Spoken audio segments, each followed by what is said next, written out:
politically in order to do something right for the country. And political parties and leaders are afraid to take those decisions. And finally, Rahul, the members' voices are thwarted. After the 91st Amendment, of which I was one of the architects, the problem is the individual members are inconsequential because the party leaders call the shots. It's almost like a lawyer's. They have no role except raising their hands on any legislation or the budget or the confidence or no confidence motion. Unless we give back voice to members of parliament to state what they feel is right, where at least the government's survival is not threatened, we have a problem. So unless you go deeper into the issues, merely blaming the members is necessary but not sufficient. We have to attack them, Anjali, we have to discipline them, we have to expel them. All these palliatives are necessary, but they're still palliatives. We have to go to the core of the problem, and that is the nature of the politics and the nature of the political process. That we can't act because Dr. Swami's party doesn't support us. If the BJP were to support us, the speaker tomorrow will throw all these people out, use marshals.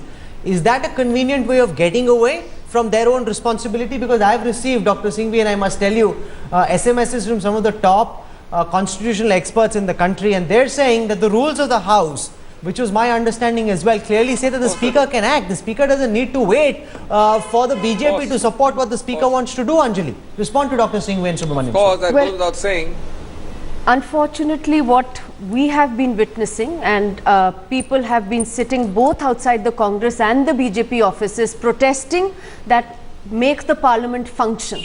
That's what people have been really reduced to doing, saying please work in the Parliament. Do your job. Why should we be begging them? It's their job to do their job. And I'm very sorry, but what is happening is that there is a ping pong that's happening. The Congress says that the BJP is preventing it from functioning, and the BJP says that the Congress is preventing it from bringing in these laws.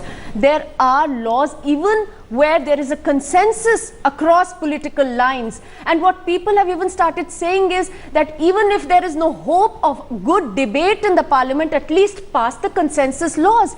Even on those, we are being told that they are unable to do it. I think that there is a very, very strong need for reflection, because these people, they are all eventually, they're all people who have voted for these very parties. They want them to perform. They want their elected representatives to function, to perform, and not to let them down in the way that we are watching happen. Dr. Swami, there is a long-term solution for sure, but there is also a short-term solution.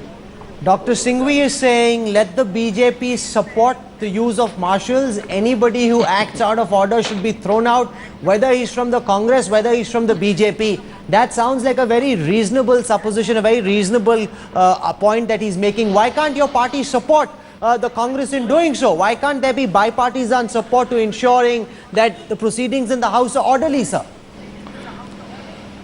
You are a very opinionated person. You call this reasonable. I am asking you a question. 8 ministers of the Congress party walked into the well and did a dharna. Do serving ministers have to do a dharna in the well? So, what is stopping the Congress party from disciplining their own ministers? All of them are still continuing to be ministers. So, it is very easy to pontificate on your part.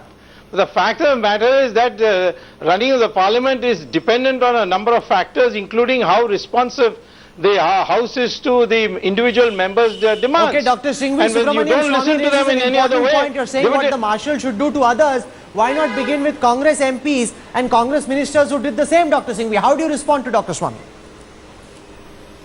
Two things, perhaps it has escaped the attention of everyone, that several people, several Congress MPs have been expelled. Number one. Number two, ministers have been today in my presence in the House said they must resign or leave the House. They are only standing, they are not disrupting, but they are standing. Mind you, the ministers don't do the same thing which the other expelled members have done. They stand in protest. They don't do shouting and disruption.